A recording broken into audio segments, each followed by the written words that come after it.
not looking at the ground, not looking at the clouds, but always adjusting on that fuselage. Now, he moves from right wing position into trail, immediately behind Knutson and underneath as they arc the aircraft around, make their way back.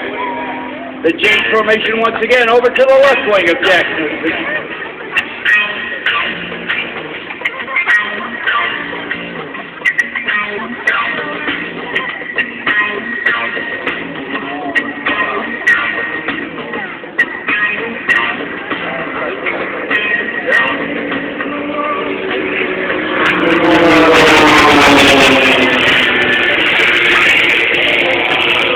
Now with a change of direction as they gain altitude, and then rotating the aircraft to maintain and reestablish that parallel line of flight, they make their way off to the right side and behind it at the tower area.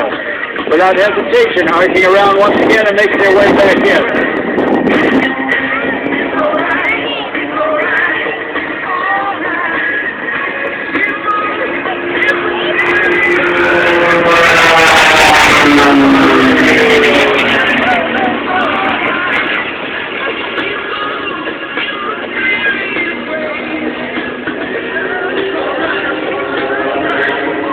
All for the